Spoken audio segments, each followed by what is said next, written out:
यो रेडियो नेपाल हो। अब रत्नावली शर्माबाट समाचार सुन्नुहोस्। शुरूमा प्रमुख समाचार। आगामी बजेटमा कर्णालीलाई प्राथमिकता दिन कर्णाली प्रदेशका सांसदहरूद्वारा प्रधानमन्त्री पुष्पकमल दाहाल प्रचण्ड समक्ष आग्रह। भारतको नयाँ दिल्लीमा उपचाररत राष्ट्रपति रामचन्द्र पौडेलको स्वास्थ्यमा उल्लेख्य सुधार। झापाको दमकमा सञ्चालित बाल अस्पताललाई नेपाली कांग्रेसका नेता डाक्टर मिनेन्द्र रिजालद्वारा 50 लाख रूपियाँ सहयोग प्रदान। पश्चिमी साथै स्थानीय वायुका कारण केही दिन देशभर वर्षा हुने मौसम पूर्वानुमान महाशाखाद्वारा जानकारी। र संयुक्त राज्य अमेरिकाको टेक्सासमा बन्दुकधारीको आक्रमणमा बाल बालिका सहित 5 जनाको मृत्यु। सुन त, भोलिको मिटिङको लागि सबैलाई फोन गर्यो? छैन सर, मेरो मोबाइलमा ब्यालेन्स नै थिएन। अलि पछि गर्छु ल्यान्डलाइनबाट। ल हेर, मोबाइलमा ब्यालेन्स छैन भनेर हुन्छ? तिमीलाई थाहा छैन यस कार्यालयले नेपाल टेलिकमको कर्पोरेट युजर ग्रुप अर्थात सीयूजी सेवा लिएको छ। तिम्रो नम्बरलाई पनि सीयूजीमा सहभागी गराउ न। अनि सर, मेरो त प्रिपेड नम्बर हो नि। अहिले नेपाल टेलिकमले प्रिपेड र पोस्टपेड दुवै फोनमा सीयूजी सेवा लागू गरिसकेको छ। सीयूजीमा आबद्ध भएपछि हाम्रो कर्मचारीहरू बीच निशुल्क र नेपाल टेलिकमको नेटवर्कमा सस्तो दरमा फोन तथा एसएमएस गर्न र डाटा चलाउन पाइन्छ नि। तिमीलाई थप जानकारी चाहिएमा नेपाल टेलिकमको वेबसाइट www.ntc.net.np मा हेर न। नेपाल टेलिकम, राष्ट्रको संचार।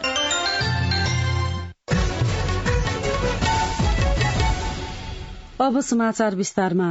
आगामी बजेटमा कर्णाली प्रदेशलाई प्राथमिकता दिई बजेट विनियोजन गर्न संघीय संसदमा कर्णाली प्रदेशबाट प्रतिनिधित्व गर्ने 14 सांसदहरूले प्रधानमन्त्री पुष्पकमल दाहाल प्रचण्डसँग आग्रह गर्नु भएको छ।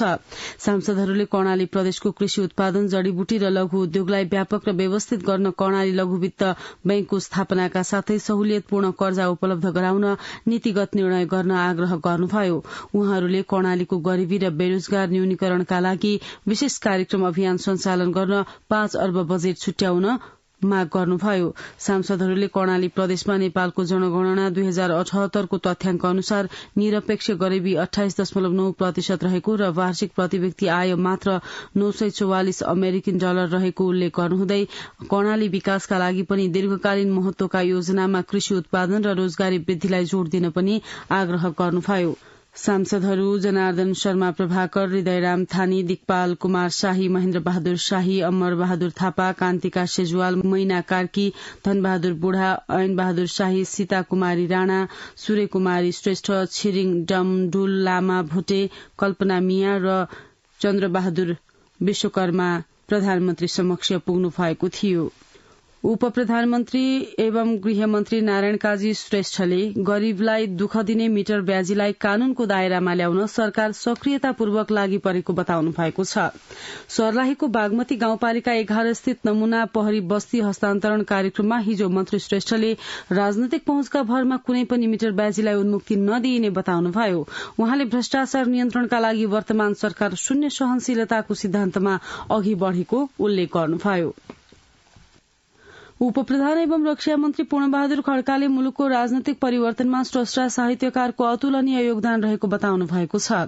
नेपाली लेखक संघद्वारा प्रथम लेखक दिवसका अवसरमा हिजो काठमाण्डुमा आयोजित कार्यक्रममा वरिष्ठ साहित्यकार बैरागी काइरालाई नगद 1 लाख रूपियाँ सहित सम्मान गर्नुहुँदै उप प्रधानमन्त्री खड्काले मुलुकमा देखिएको व्यथितिको अन्त्य, अर्थतन्त्रलाई माथि उठाउनु पर्ने चुनौती समाधान गर्न वर्तमान सरकार प्रतिबद्ध रहेको बताउनुभयो। कार्यक्रममा संस्कृति, पर्यटन तथा नागरिक उड्डयन मन्त्री सुदन किराँतीले लेखकमा सत्ता र शक्ति र जनताका लागि लेख्ने दुई खाले प्रवृत्ति देखिएको बताउनुभयो। सम्मानित व्यक्तित्व काइराले दिवसका अवसर पारेर लेखकलाई पुरस्कृत गर्न शुरू गरिनु सराहनीय काम रहेको बताउनुभयो। नेकपा एमालेका अध्यक्ष केपी शर्मा ओलीले मुलुकको अर्थतन्त्र ओह्रालो लाग्नु चिन्ताको विषय भएको बताउनु भएको छ। नेकपा एमाले 5 थरले फिदिममा आयोजना गरेको कार्यकर्ता भेलालाई सम्बोधन गर्नुहुँदै अध्यक्ष ओलीले अर्थतन्त्र सुधारमा आफूहरू गम्भीर रहेको बताउनुभयो। उहाँले कानून कार्यान्वयन प्रभावकारी नहुँदा देश राजनैतिक अस्थिरता, अराजकता र कानूनविहीनतातर्फ गएको टिप्पणी गर्नुभयो। अध्यक्ष ओलीले गरीबी, पूर्वाधारको अभाव जस्ता समस्याको अन्त्य गर्दै देशलाई परिवर्तन गर्न आफू नेतृत्वको सरकारले समृद्ध नेपाल सुखी नेपालीको नारा अघि सारेको स्पष्ट गर्नुभयो। राष्ट्रिय सभाका अध्यक्ष गणेश प्रसाद तिमिल सिन्हाले आधुनिकतासँगै मौलिक कला संस्कृतिको संरक्षण र प्रवर्धनमा तीनवटै तहका सरकारले ध्यान दिनुपर्ने बताउनु भएको छ।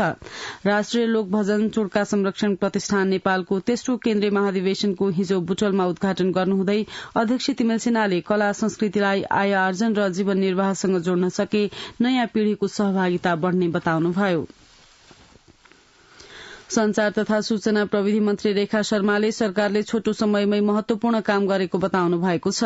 दाङको राप्ती गाउँपालिकामा हिजो आयोजित कार्यक्रममा सरकारका प्रवक्ता समेत रहनुभएकी मन्त्री शर्माले सरकारलाई बदनाम गराउनेले ज्येष्ठ नागरिक भत्ता कटौती गर्दैछ भनेर हल्ला फिजाइरहेको बताउनुभयो।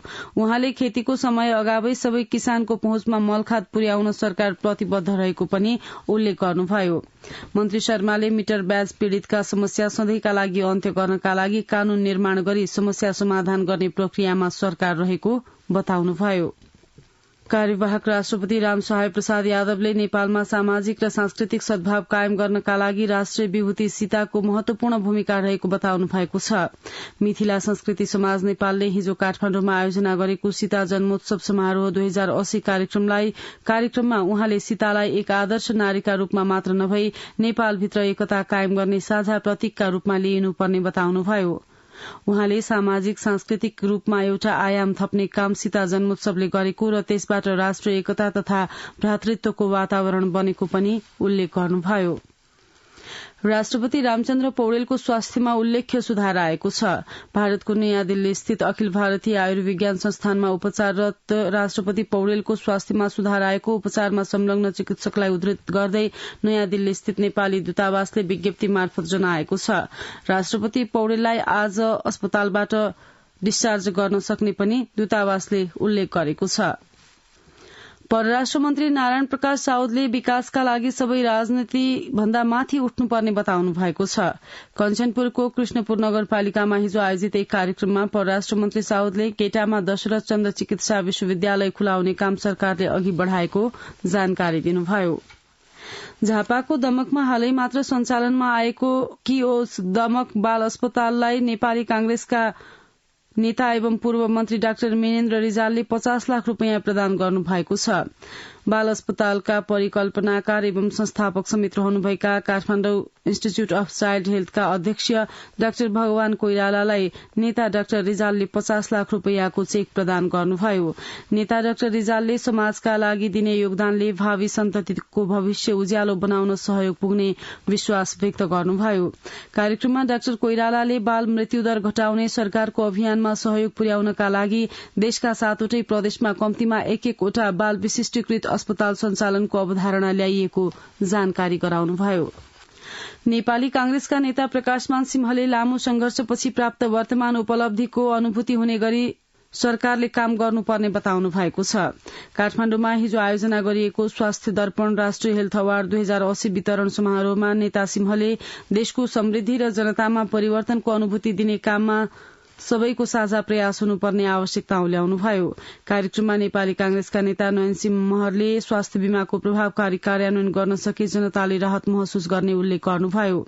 कार्यक्रममा स्वास्थ्य दर्पण मीडिया नेटवर्कका संरक्षक एवं वरिष्ठ मृगौला रोग विशेषज्ञ डाक्टर ऋषि कुमार काफ्ले, नेपाल चिकित्सक संघका अध्यक्ष अनिल विक्रम कार्की, वरिष्ठ चिकित्सक प्राध्यापक डाक्टर दिव्या सिंह शाह, स्वास्थ्य दर्पण मीडिया नेटवर्कका अध्यक्ष सन्दीप कुमार श्रेष्ठ लगायतले चिकित्सा सेवालाई दुर्गम क्षेत्रसम्म प्रभावकारी ढंगले पुर्याउन सरकारले विशेष किसिमको योजना र कार्यक्रमका साथ आकर्षक प्याकेजहरू ल्याउन जरूरी रहेको बताउनुभयो। त्यस अवसरमा स्वास्थ्य क्षेत्रमा महत्वपूर्ण योगदान गरे बापत देशका विभिन्न क्षेत्रका चिकित्सक, पत्रकार, स्वास्थ्य कर्मी लगायत विभिन्न 22 जना महानुभावलाई स्वास्थ्य दर्पण राष्ट्रिय हेल्थ अवार्ड 2080 बाट सम्मानित गरिएको थियो। यसरी सम्मानित हुनेहरूमा रेडियो नेपालका कार्यकारी निर्देशक बुद्धिबहादुर केसी सहित वरिष्ठ चिकित्सकहरू doctor Om Murti Anil, doctor Divya Singh Shah, doctor Rajesh Nepal, doctor Bishwaram Paudel, doctor Dambar Khadka, doctor Subhesh Raj Kayastha, doctor Sachin Dhungel लगायत हुनुहुन्छ। रेडियो नेपालले स्वास्थ्य सचेतना फैलाउन खेल्दै आएको महत्वपूर्ण भूमिकाको कदर गर्दै कार्यकारी निर्देशक केसीलाई स्वास्थ्य दर्पण राष्ट्रिय हेल्थ अवार्ड 2080 बाट सम्मान गरिएको हो भने स्वास्थ्य क्षेत्रमा कार्यरत चिकित्सक तथा स्वास्थ्य कर्मीको योगदानको कदर स्वरूप सम्मान प्रदान गरिएको स्वास्थ्य दर्पण मीडिया नेटवर्कले जनाएको छ। नेपाली कांग्रेसका महामन्त्री गगन कुमार थापाले नेपाली कांग्रेसले पार्टीभित्रका समस्या खोजी गर्न जरूरी रहेको बताउनु भएको छ। उहाँले समस्या पहिचान गरी समाधानको बाटोतर्फ अघि बढ़न आवश्यक रहेकोमा जोड़ दिनुभयो। काठमाडौँ निर्वाचन क्षेत्र नम्बर 4 प्रदेश 1 को वार्षिक प्रदेश भेलामा महामन्त्री थापाले आफूहरूले कार्यकर्तालाई अन्त कतै भोट हाल्न नभनेको समेत उल्लेख गर्नुभयो। कोरोना संक्रमित एकजनाको हिजो उपचारका क्रममा मृत्यु भएको स्वास्थ्य तथा जनसंख्या मन्त्रालयले जनाएको छ। मन्त्रालयका अनुसार हिजो 1238 जनामा गरिएको परीक्षणमा 51 जनामा कोरोना संक्रमण पुष्टि भएको छ। उपचारपछि 35 जना घर फर्किएका छन्। सक्रिय संक्रमितको संख्या 361 रहेको छ। संस्थागत आइसोलेसनमा 27, सघन उपचार कक्ष आईसीयूमा 8 र भेन्टिलेटरमा 1 जनाको उपचार भइरहेको स्वास्थ्य तथा जनसंख्या मन्त्रालयले जनाएको छ। नेपाल बार एसोसिएशनले सर्वोच्च अदालतका प्रधान न्यायाधीशको नियुक्ति अविलम्ब गर्न माग गरेको छ। एसोसिएशनका महासचिव अञ्जिता खनालले विज्ञप्ति जारी गर्दै सर्वोच्च अदालतका प्रधान न्यायाधीश सहित सबै अदालतका न्यायाधीश नियुक्तिको माग गर्नुभएको हो। अहिले सर्वोच्च अदालतमा कायम मुकायम प्रधान न्यायाधीश हरिकृष्ण कार्की रहनु भएको छ। एसोसिएशनले प्रधान न्यायाधीश नियुक्ति, न्यायपालिकाको विकृति विसंगतिको अन्त्य, पूर्ण स्वचालित पेशी व्यवस्थापन प्रणालीद्वारा तोक्ने प्रक्रियाको थालनी गर्न समेत माग गर्दै आजबाट दबावमूलक कार्यक्रम सञ्चालन गर्न थालिएको महासचिव खनालले जानकारी दिनुभयो। अम्बर गुरूङ राष्ट्रिय संगीत पुरस्कार पहिलो पटक वरिष्ठ गीतकार किरण खरेललाई प्रदान गरिने भएको छ।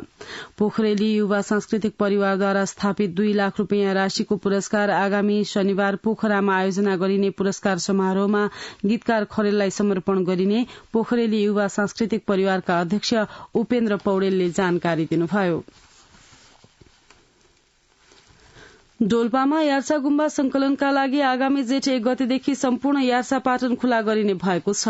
जिल्ला समन्वय समितिको हिजो दुनैमा बसेको बैठकले सेफोक सुण्डो राष्ट्र निकुञ्जभित्र र विभिन्न सामुदायिक वनमा रहेका यार्सा पाटन जेठ 1 गतेदेखि असार 1 गतेसम्म खुला गर्ने निर्णय गरेको हो। बहुमूल्य जड़ीबुटीका रूपमा लिइने यार्सा गुम्बा डोल्पा जिल्लाका स्थानीय लगायत छिमेकी जिल्लाका स्थानीयको आमदानीको स्रोत हो।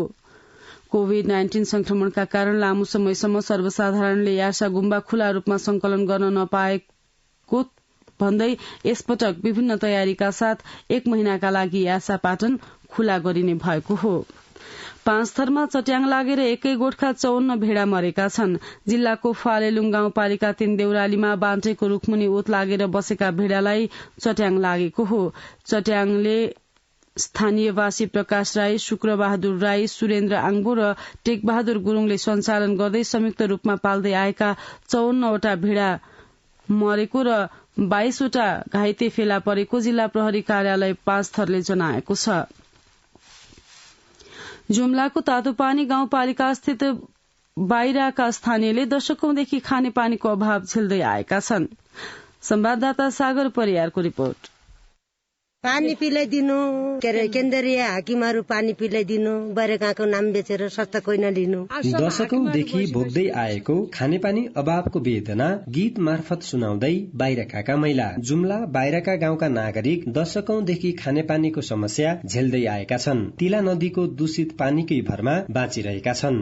स्थानीय महिला छुमकली सार्की नदीको फोहोर बगेको हामी खाइरहेका छौँ। खाने पनि नदीकै पानी हामीले जहाँकैबाट हेर्न दिने हुन्न कोही बाहिरका गाउँमा पानी पुर्याउने विषय 2064 यताका निर्वाचनमा चुनावी एजेण्डा मात्र बन्यो। संघ प्रदेशका सांसददेखि स्थानीय तहका जनप्रतिनिधिले बाहिरकामा पानी राजनीति मात्रै गरे। तर चुनाव जितिसकेपछि सबैले आफ्नो दुनो सोझ्याउन लागेपछि बाहिरकामा पानी पुग्न सकेन। पटक पटक पानी पुग्छ भन्दै आश्वासन पनि दिए, बजेट पनि आयो, ट्याङ्की पनि निर्माण भए, तर गाउँमा पानी भने अझै नआएको स्थानीय महिला बिजु सार्कीको गुनासो छ। धारा दिउँला भनेका छन्, पाइपलाइन काट्दै छन्, पानी आउन्न, कुवा बनाएका छन्, पानी आउन्न। वर्षौंदेखि खानेपानी अभाव झेलिरहेका बाहिरका लगायत जुम्लाका दुर्गम बस्तीमा पानी पुर्याउन जुम्लामा वृहत धौलीघाट खानेपानी आयोजना निर्माणले गति लिएको छ। आयोजना प्रमुख दिपेन्द्र प्रसाद भट्ट कर्णालीवासीको नै गौरवको आयोजना रहेको धौलीघाट वृहत खानेपानी आयोजना चाहिँ 2 खण्डमा काम सञ्चालन भएको एभरेजमा हेर्दाखेरि भौतिक प्रगति लक्ष्य अनुसार नै रहेको। संहिता पछि पनि बाहिरका जस्ता दुर्गम बस्ती खानेपानी अभावले काकाकुल बनेका छन्। जुम्लाका काकाकुल बस्तीमा देखिएको खानेपानी समस्या समाधानका लागि समयमै धौलीघाट आयोजना सम्पन्न गर्न सबै निकायको ध्यान पुग्न जरुरी छ। सागर परियार, रेडियो नेपाल, जुम्ला। निर्वाचन सम्पन्न भएको 5 महिना पूरा हुँदा पनि सुदूरपश्चिम प्रदेश सरकारले पूर्णता पाउन सकेको छैन। प्रदेश सरकारले पूर्णता पाउन नसक्दा प्रदेश सरकारका महत्वपूर्ण कामसँगै आगामी आर्थिक वर्षको बजेट निर्माण प्रक्रिया समेत अन्यलमा परेको छ। हरिशचन्द्र बागको रिपोर्ट। सुदूरपश्चिम प्रदेश सरकारको मन्त्रीमण्डलमा अहिले 1 मुख्यमन्त्री र 2 मन्त्रीहरू गरी जम्मा 3 जना मात्रै हुनुहुन्छ। गत मंसिर 4 गते भएको निर्वाचनपछि पुष 27 गतेका दिन नेकपा एमालेका राजेन्द्र सिंह रावल मुख्यमन्त्री बन्नु भएको थियो। विश्वासको मत पाउन नसक्दा 1 महिनामै रावल नेतृत्वको प्रदेश सरकार ढलेपछि ठूलो दलको हैसियतमा माघ 26 गते नेपाली कंग्रेसका कमल बहादुर शाह मुख्यमन्त्री नियुक्त हुनु भएको थियो। शाह मुख्यमन्त्री नियुक्त हुनु भएको 2.5 महिना पूरा भइसक्दा पनि सुदूरपश्चिम प्रदेश सरकारले पूर्णता पाउन सकेको छैन। आगामी आर्थिक वर्षको बजेट निर्माणको तयारी र छलफल गर्नुपर्ने महत्वपूर्ण समयमा लामो समयदेखि धेरै मन्त्रालय मन्त्रीविहीन रहेका छन्। प्रमुख प्रतिपक्षी दल नेकपा एमालेका नेता एवं प्रदेश सभा सदस्य धर्मराज पाठक, सरकारले पूर्णता नपाएका कारणले गर्दाखेरि विषयगत मन्त्रालयले नेतृत्व प्राप्त गर्न सकेको छैन, जसले चाहिँ मन्त्रालयले सम्पादन गर्नुपर्ने कामहरू प्रभावित भइरहेका चाहिँ छन्। जनताका मुद्दासँग जोडिएका कामहरू गर्नुपर्ने त्यो कुरा चाहिँ ठप्प भएको छ। कंग्रेसबाट नियुक्त हुनुभएका मुख्यमन्त्री कमल बहादुर शाहले गत फागुन 21 गतेका दिन प्रदेश सभाबाट विश्वासको मत लिँदा कंग्रेस नेतृत्वको गठबन्धनमा आबद्ध नेकपा माओवादी केन्द्र, नागरिक उन्मुक्ति पार्टी, नेकपा एकीकृत समाजवादी र स्वतन्त्र सांसद सहित 41 जनाले विश्वासको मत दिनु भएको थियो। केन्द्रीय सत्ता समीकरणमा भएको फेरबदल र उपनिर्वाचन लगायतका कारण सरकार विस्तारमा ढिलाइ भएको स्वीकार्दै सुदूरपश्चिम प्रदेशका मुख्यमन्त्री कमल बहादुर शाह अब छिट्टै सरकार विस्तार हुने बताउनुहुन्छ। ढिलाइ भन्दा पनि यो छलफलकै विषय भएको र राष्ट्रिय राजनीतिको प्रभाव सबै प्रदेशमा पर्ने भएको कारणले गर्दाखेरि यहाँ अलिकति अविलम्ब भयो। अब यो निर्वाचन पनि अब सरकार विस्तार हुने क्रममा अगाडि बढ्छ। मन्त्रीमण्डल विस्तारमा ढिलाइ भएपछि प्रदेश सरकारले गर्नुपर्ने महत्वपूर्ण कामहरूदेखि आगामी आर्थिक वर्षको बजेट निर्माणको प्रक्रियामा समेत अन्यलता देखिएको छ। हरिशचन्द्र बाग, रेडियो नेपाल, कञ्चनपुर। समाचार रेडियो नेपालबाट सुनिरहनु भएको छ। अब केही अन्तर्राष्ट्रिय समाचार। अमेरिकाको टेक्सास राज्यमा एक बन्दुकधारीले 5 जनाको गोली हानी हत्या गरेको छ। घटनामा परिमृत्यु हुनेमा 2 महिला र एक 8 वर्षीय बालक समेत रहेका छन्। प्रहरीले घटनामा एक मेक्सिकन नागरिकको संलग्नता रहेको जनाए पनि ती मानिसलाई पक्रन भने सकेको छैन।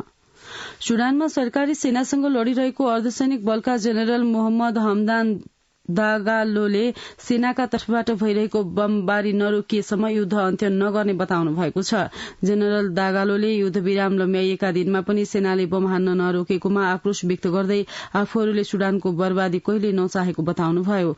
उहाँले द्वन्द्व अन्त्यका लागि प्रत्यक्ष वार्ता गर्न भने आफू तयार रहेको सन्देश दिनुभएको छ। उत्तर कोरियाका नेता किम जोङ उनकी बहिनी किम यो जोङले अमेरिका र दक्षिण कोरिया बीचको सम्झौताले गम्भीर खतरा निम्त्याउन सक्ने चेतावनी दिनुभएको छ। उहाँले उत्तर कोरियाको आणविक कार्यक्रमलाई थप पूर्णतातर्फ लैजाने पनि बताउनु भएको छ। अमेरिकाले आणविक क्षमतायुक्त आफ्नो पनडुब्बीलाई दक्षिण कोरियातर्फ लैजान सहमति दिए लगत्तै उत्तर कोरिया आक्रोशित भएको हो। अमेरिकाले दक्षिण कोरियालाई आणविक हतियार दिने र यसको बदलामा दक्षिण कोरियाले आफै आणविक हतियार विकास नगर्ने सहमति भएको छ। अब आर्थिक समाचार। चालू आर्थिक वर्षको चैत महिनामा मात्र सरकारले करिब 33.5 अर्ब रुपियाँ बराबर रकमान्तर, स्रोतान्तर र थप निकासा गरेको छ। अर्थ मन्त्रालयले सार्वजनिक गरेको विवरण अनुसार 33 अर्ब 34 करोड़ 45 लाख 81 हजार बराबर रकमान्तर भएको जनाइएको छ। यस अवधिमा अर्थ मन्त्रालयले 27 अर्ब रुपियाँ आन्तरिक ऋण तिर्नका लागि रकमान्तर गरेको छ। यो रकम अर्थ विविध शीर्षकबाट निकासा दिइएको छ।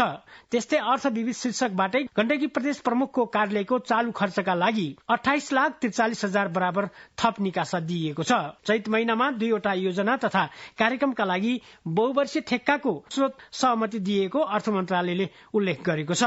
वन तथा वातावरण मन्त्रालय अन्तर्गत ललितपुरको गोदावरीमा राष्ट्रिय हर्बेरियम भवन निर्माणका लागि 40 करोड़ 50 लाख र भौतिक पूर्वाधार तथा यातायात मन्त्रालय अन्तर्गत सामाखुसी टोखा गुज्रे सड़क आयोजनाका लागि 7 करोड़ 62 लाख बराबर स्रोत सहमति दिइएको छ। ऊर्जा जलस्रोत तथा सिंचाई मन्त्रालयले बुढी गण्डकी जलविद्युत आयोजनाको 19 करोड़ रकमान्तर गरेर नदी नियन्त्रण आयोजनाका लागि दिएको छ। बुढी गण्डकी जलविद्युत आयोजनाको 21 करोड़ रुपियाँ रकमान्तर गरेर वृहत सरकारी सिंचाई योजनाको पुनर्स्थापना तथा व्यवस्थापन कार्यक्रमका लागि 25 करोड़ रकम गरी सुनसरी मोरङ आयोजनालाई दिइएको छ। बुढी गण्डकीकै 20 करोड़ समृद्ध तराई मधेस सिंचाई विशेष कार्यक्रमका लागि र 6 करोड़ भूमिगत स्यालो ट्युबवेल कार्यक्रमका लागि दिइएको छ। त्यसैगरी राप्ती लोकमार्गको 6 करोड़ 50 लाख रकमान्तर गरेर स्थानीय सड़क पुल निर्माण कार्यक्रमका लागि र प्रदेश राजधानी जोड्ने राजमार्ग स्तरोन्नति कार्यक्रमको 10 करोड़ रकम गरेर निर्वाचन क्षेत्र रणनीतिक सड़क कार्यक्रमलाई दिइएको पनि अर्थ मन्त्रालयले जनाएको छ। पछिल्लो समय चियाको निर्यातमा वृद्धि भए पनि त्यसबाट प्राप्त हुने आमदानी भने कम भएको पाइएको छ। प्रत्येक वर्ष निर्यातमा उत्पन्न हुने बाधा व्यवधान, झन्झटिलो प्रक्रिया, नेपाली चियामा हुने मिसावट लगायतका कारणले न्यून मूल्यमा बिक्री गर्नुपर्ने बाध्यताले चिया क्षेत्र क्षमता अनुसारको नाफामूलक बन्न सकेको छैन। राष्ट्रिय चिया तथा कफी विकास बोर्डका अनुसार आर्थिक वर्ष 2077-78 मा 11,920 मेट्रिक टन चिया निर्यात भई 3 अर्ब 79 करोड़ 71 लाख कारोबार भएकोमा आर्थिक वर्ष 2078-79 मा निर्यात वृद्धि भई 12,494 मेट्रिक टन पुगेको छ। तर कारोबार भने घटेर 3 अर्ब 43 करोड़ 43 लाखमा सीमित भएको छ। बोर्डका कार्यकारी निर्देशक विष्णु भट्टराईका अनुसार भारत लगायत अन्य मुलुकमा चिया 574 मेट्रिक टन निर्यात वृद्धि हुँदा 36 करोड़ 28 लाखले कारोबारमा कमी भएको हो। सन् 1920 मा इलाममा कर्णेल गजराज सिंहले चीनबाट उपहार स्वरूप प्राप्त भएको बिरुवा रोपेपछि नेपालमा चिया खेतीको शुरूआत भएको थियो। काठमाडौँ महानगरपालिकाले चालू आर्थिक वर्षको चैत सम्ममा 6 अर्ब 49 करोड़ 42 लाख 53 हजार रुपियाँ राजस्व असुली गरेको छ। उक्त रकम लक्ष्यको 62.33% रहेको छ। गत आर्थिक वर्षको चैत सम्ममा 5 अर्ब 8 करोड़ 97 लाख 88 हजार राजस्व असुली गरेको काठमाडौँ महानगरपालिका राजस्व विभाग प्रमुख ध्रुव काफ्लेले जानकारी दिनुभयो। जुम्लाका स्याउ बगैँचा यति बेला फुलेर सेताम्य भएका छन्। यस याममा जुम्ली किसानले लगाएका स्याउ बगैँचा फुलेर सेताम्य हुने गर्छन्। जुम्लाका 8वटा स्थानीय तहका किसान मुख्य रूपमा स्याउ खेतीमा निर्भर छन्। स्याउ बगैँचामा यसपटक राम्रो फूल लागेर बगैँचा रंगी चंगी भएको तिला गाउँपालिका 2 का स्याउ किसान दलबहादुर राउतले बताउनुभयो। सुक्खा मौसममा स्याउ फुलेर सेताम्य भएको जुम्लामा आन्तरिक तथा बाह्य पर्यटक पनि रमाउन थालेका छन्। हाल जुम्लाको 4,250 हेक्टर जमिनमा स्याउ खेती हुने गरेको छ। आर्थिक समाचारका साथमा भुवन आचार्य। अब खेल समाचार। Nepal SSC premier cup cricket प्रतियोगिताको फाइनलमा प्रवेश गरेको छ। त्रिवी मैदान कीर्तिपुरमा शनिबार भएको कुवेत र नेपाल बीचको सेमी फाइनल खेल भारी वर्षाका कारण रद्द भएसँगै नेपाल फाइनलमा पुगेको हो। भारी वर्षाका कारण खेल नतिजाविहीन बनेपछि नेपालले समूह विजेताको रूपमा फाइनलमा स्थान बनाएको हो। जितको लागि 282 रनको विशाल विजयी लक्ष्य पछ्याएको कुवेतले 8.3 ओभरमा 6 विकेट गुमाएर 37 रन बनाउँदा खेल वर्षाले प्रभावित भएको थियो। नेपालका लागि करण केसी एक्लैले 5 विकेट लिनु भएको थियो। अर्को विकेट सम्पाल कामीले झार्नु भएको थियो। यस्तै मूलपानी मैदानमा भएको अर्को सेमी फाइनल खेलमा यूएई डीएलएस प्रणालीका आधारमा ओमानलाई 2 रनले हराउँदै फाइनलमा पुगेको छ। नेपाल र यूएई बीच फाइनल खेल सोमबार हुनेछ। कुवेत र ओमान आइतबार तेस्रो स्थानका लागि प्रतिस्पर्धा गर्नेछन्। शहीद स्मारक ए डिभिजन लीग फुटबल अन्तर्गत हिमालयन शेर्पा क्लब र त्रिभुवन आर्मी क्लब बीचको खेल स्थगित भएको छ। त्रिपुरेश्वर स्थित दशरथ रंगशालामा जारी खेल भारी वर्षा र चट्याङको कारण स्थगित भएको हो। अखिल नेपाल फुटबल संघ एन्फाले हिमालयन र आर्मी बीचको बाँकी समयको खेल आइतबार हुने जनाएको छ। खेल दिउँसो 4:30 बजे शुरू हुनेछ। हिमालयन र आर्मी बीचको खेल 71औं मिनेटमा रोकिएको थियो। त्यही समयबाट 2 टोली बीचको खेल हुनेछ। हिमालयन र आर्मी 1-1 गोलको बराबरीमा रहेका छन्। अखिल नेपाल फुटबल संघ एन्फाले नेपालको फुटबल विकास र फुटबल सम्बन्धी विभिन्न गतिविधि सञ्चालनका लागि साउदी अरब फुटबल महासंघसँग सम्झौता गरेको छ। साउदी भ्रमणमा रहनुभएका एन्फा अध्यक्ष पंकज विक्रम नेम्बोङ र साउदी अरब फुटबल महासंघका अध्यक्ष यासेर अल मिसेहलले सम्झौता पत्रमा हस्ताक्षर गर्नुभयो। सम्झौतामा फुटबलको पारस्परिक हित, प्रवर्धन, विकास र सफलताका लागि दुई फुटबल संघ बीच सुदृढ सम्बन्ध विकास गर्ने, विभिन्न क्षेत्रमा सहकारी र सहयोग आदान प्रदान गर्ने र प्रशिक्षक तालिम लगायत कार्यक्रम आयोजना गर्ने उल्लेख छ। हेटौडा उपमहानगरपालिकाको आयोजनामा भएको हेटौडा साइकल रन प्रतियोगिता 2080 को उपाधि पूजन मगरले जित्नु भएको छ। खेल समाचारका साथमा रमेश टमाटा। अब मौसम। आज देशमा पश्चिमी वायुका साथै स्थानीय वायुको प्रभाव रहेकाले देशभर केही दिनसम्म वर्षा हुने मौसम पूर्वानुमान महाशाखाले जनाएको छ। सुदूरपश्चिम हुँदै शुक्रबार भित्रिएको वर्षा गराउने प्रणाली नेपालमा सक्रिय भएपछि हिजो बिहानैदेखि वर्षा शुरू भएको हो। भारतको उत्तराखण्ड र पश्चिम भेग हुँदै नेपाल प्रवेश गरेको जलवाष्पयुक्त प्रणालीले देशका सातै प्रदेशका पहाड़ी भागमा हिजो वर्षा गराएको मौसम पूर्वानुमान महाशाखाले जनाएको छ। पूर्वतर्फ सर्दै गरेको प्रणालीले आजसम्म तराई भेगका सबै स्थानमा वर्षा गराउने गरी अघि बढ़ेको महाशाखाका मौसमविद गंगानगर कोटीले जानकारी दिनुभयो। आज अझै बढ़ी मात्रामा वर्षा हुने सम्भावना रहेको मौसम पूर्वानुमान महाशाखाले जनाएको छ। गत 24 घण्टामा काठमाडौँ उपत्यकामा मापन गरिएको अधिकतम तापक्रम 22.4 डिग्री सेल्सियस, न्यूनतम तापक्रम 13.5 डिग्री सेल्सियस, वर्षा 43 मिलिमिटर, अहिले बिहानको सापेक्षिक आर्द्रता 65%। आज दिउँसो काठमाडौँ उपत्यकाको अधिकतम तापक्रम 21 देखि 23 डिग्री सेल्सियसका बीच रहने अनुमान छ। काठमाडौँ उपत्यकामा सूर्योदय अघि बिहान 5:26 भयो भने सूर्यास्त भरे साँझ 6:37 हुनेछ। अन्त्यमा यस प्रसारणका प्रमुख समाचार फेरि एकपटक। आगामी बजेटमा कर्णालीलाई प्राथमिकता दिन कर्णाली प्रदेशका सांसदहरूद्वारा प्रधानमन्त्री पुष्पकमल दाहाल प्रचण्ड समक्ष आग्रह। भारतको नयाँ दिल्लीमा उपचाररत राष्ट्रपति रामचन्द्र पौडेलको स्वास्थ्यमा उल्लेख्य सुधार। झापाको दमकमा सञ्चालित बाल अस्पताललाई नेपाली कांग्रेसका नेता डाक्टर मिनेन्द्र रिजालद्वारा 50 लाख रूपियाँ सहयोग प्रदान। पश्चिमी साथै स्थानीय वायुका कारण केही दिन देशभर वर्षा हुने मौसम पूर्वानुमान महाशाखाद्वारा जानकारी। र संयुक्त राज्य अमेरिकाको टेक्सासमा बन्दुकधारीको आक्रमणमा बाल बालिका सहित 5 जनाको मृत्यु। सुन्दै हुनुहुन्थ्यो रेडियो नेपालबाट। बिहान 7 बजेको समाचार सकियो। 8 बजे अंग्रेजीमा समाचार सुन्न सक्नुहुनेछ। हवस् त, नमस्कार।